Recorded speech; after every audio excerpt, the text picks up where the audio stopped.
এই সরকার কতটা দেউলিয়া, টাকা নাই, কতটা অযৌক্তিক, কতটা অবিবেচক, এর থেকে নিকৃষ্ট ধারণা আর হতে পারে না। ওই বিদ্যুতে যে গ্যাস লাগে তারও দাম বাড়িয়ে দেওয়া হলো, সেইটাও বলো ইফেক্ট ফ্রম 1 ফেব্রুয়ারি।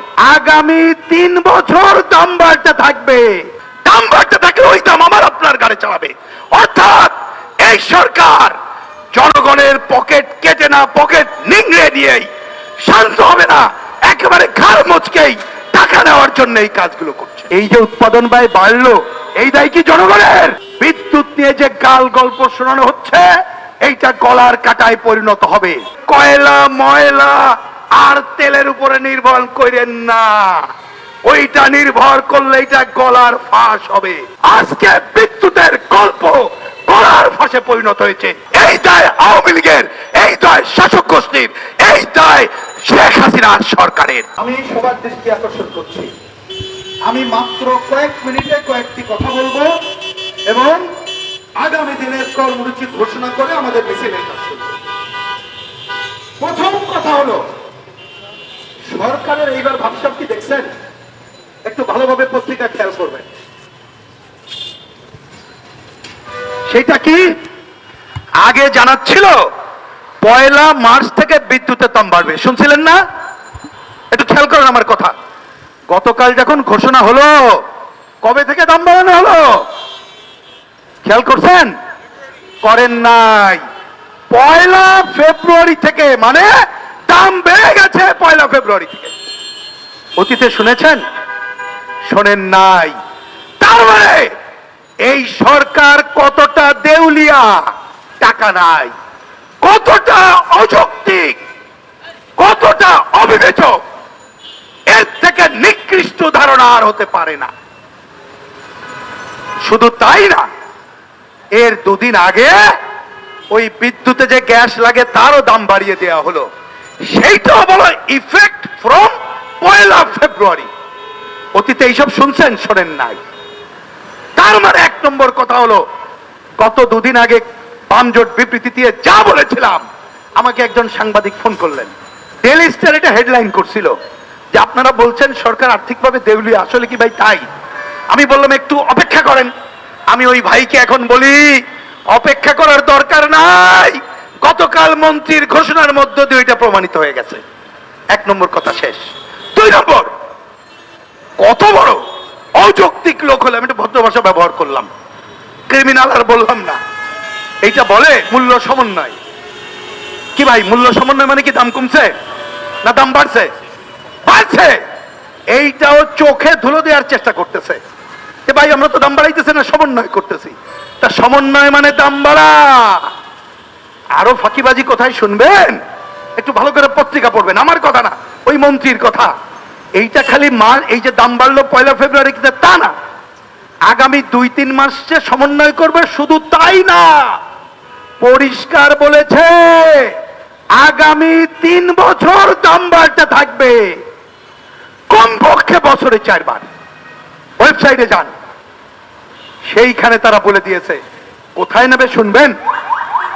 এখন পর্যন্ত, ঠিক আজকে যখন কথা বলছি, সরকার বলছে তার উৎপাদন খরচ করে নাকি 16, 17, 18, এক একজন এক এক রকম বলে, আপনি যেটা নেবেন নেন। এইটা নিচ্ছে এখন নাকি গড়ে আমাদের কাছ থেকে নেবে 8 টাকা 70 পয়সা বা এরকমের। তার মানে কোথায় নিয়ে যাবে? কি ভাই বুঝতে বাকি থাকলো? আর দাম বাড়তে বাড়তে কোথায় নেবে মনে রাখেন। আমার গত পরশুদিন একজন জ্বালানি বিশেষজ্ঞ, যার সাথে আমাদের অনেক দ্বিমত আছে, তার সাথে টেলিভিশনে কথা হচ্ছিল। তিনি বললেন, প্রিন্স ভাই, ওই যে 3 বছর পরে কম করে হলো 20 টাকার বেশি উৎপাদন খরচ হবে, বাড়াইতে বাড়াইতে কিন্তু ওইখানে চলে যাবে। কি ভাই, কি বুঝলেন? দেশবাসীকে জানাতে চাই, আমাদের টেলিভিশন, মিডিয়া, পত্রিকা হয়তো লেখে না, কিন্তু শুনে রাখেন, জনগণকে আগাম হুঁশিয়ারি দিচ্ছি, ধাপে ধাপে বাড়বে। আর এই যে মূল্য বৃদ্ধি করে কোথায় নিয়ে যাবে বোঝেন। আর বিদ্যুতের দাম বাড়ানো মানে কোথায় কি হয়, আমার কথা না, এটা আমি একজন সাধারণ ব্যবসায়ীর উদাহরণ দিই। সেদিনও টেলিভিশন একজন ব্যবসায়ী বললেন, জ্বালানির দাম বাড়লে 148টা পণ্যের উপরে প্রভাব পড়ে। তো বামপন্থীদের কথা বাদ দেন, ওনাদের ব্যবসায়ীরা বলছে, ব্যবসায়ীদের ত্রাহি মধুসূদন অবস্থা। বন্ধ হয়ে যাচ্ছে। দাম বাড়তে থাকলে ওই দাম আমার আপনার গাড়ি চালাবে।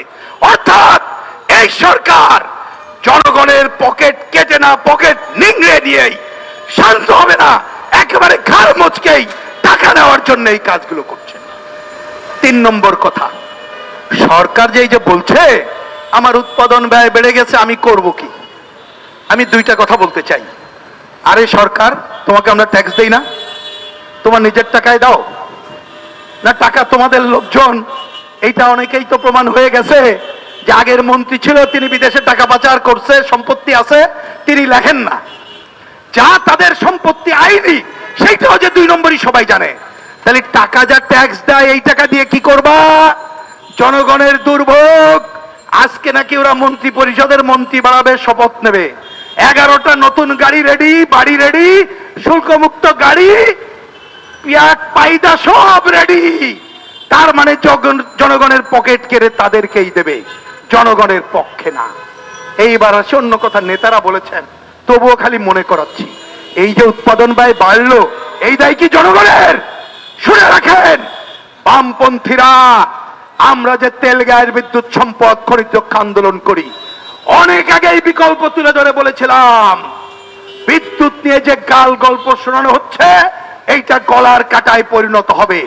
আমাদের সহজ বিকল্প ছিল, আমাদের দেশে গ্যাস আছে স্থলে, সমুদ্রে, ঠিক মতো তলের অনুসন্ধান করেন, গ্যাস দিয়ে বিদ্যুৎ উৎপাদন করেন। আর এই যে দাঁড়িয়ে আছি সূর্য, নবায়নযোগ্য জ্বালানি, তার উপরে নির্ভর করেন। ওই কয়লা ময়লা আর তেলের উপরে নির্ভর করেন না, ওইটা নির্ভর করলে এটা গলার ফাঁস হবে। আমাদের কথা শোনা হয় নাই, আজকে বিদ্যুতের গল্প গলার ফাঁসে পরিণত হয়েছে। এই দায় জনগণের না, এই দায় আওয়ামী লীগের, এই দায় শাসক গোষ্ঠীর, এই দায় শেখ হাসিনার সরকারের। অতএব আমাদের শেষ কথা হলো, জনগণের কাঁধে চাপানোর এই ষড়যন্ত্র আমরা মানি না। আমরা এই সিদ্ধান্ত প্রত্যাখ্যান করছি। একই সাথে দেশবাসীকে বলতে চাই, আমরা যখন এইটা নিয়ে কথা বলি, আওয়ামী লীগ, আমলিগ, জামলিগরা টেলিভিশনে কি বলে শোনেন নাই ভাই? বলে, হ্যাঁ আপনাদের কথা খুব ভালো শুনলাম, যুক্তিও ভালো, কিন্তু জনগণ তো আপনাদের কথা শোনে না। তা আমরা বলি, জনগণ শোনে না তুমি বুঝলা কিভাবে? রাস্তায় হাঁটো, জিজ্ঞেস করো পক্ষে কিনা। সে অর্থে জানি জনগণ পক্ষে।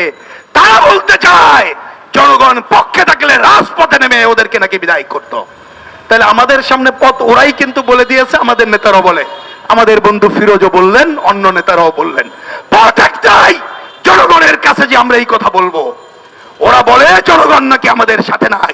অতএব জনগণ আসুন, বাম গণতান্ত্রিক জোটের সাথে আসুন, আমাদের দলগুলোর সাথে আসুন, অথবা কোন দলের সাথে থাকার দরকার নেই।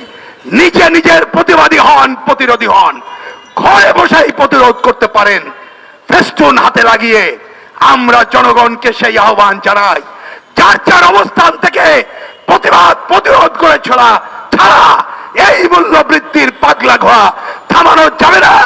কারণ এইগুলো করছে ওরা ওদের লুটেরা ব্যবসায়ীদের স্বার্থে, ওদের কমিশন ভোগীদের স্বার্থে। বিদ্যুৎ কেন্দ্র বসিয়ে রেখে লক্ষ লক্ষ কোটি টাকা ওরা জনগণের পকেট থেকে তুলে নিয়ে যাচ্ছে। অতএব প্রতিবাদ প্রতিরোধ ছাড়া বিকল্প পথ নেই। আমার শেষ কথা হলো, বাম গণতান্ত্রিক জোটের পক্ষ থেকে আজকে সারা দেশে বিক্ষোভ করছে। আমরা ঘোষণা করছি, আগামী পরশুদিন 3রা মার্চ থেকে আগামী 1 সপ্তাহ আমরা সারা বাংলাদেশে এই বিদ্যুতের মূল্য বৃদ্ধির প্রতিবাদে, জ্বালানির মূল্য বৃদ্ধির প্রতিবাদে বিক্ষোভ সপ্তাহ ঘোষণা করছি।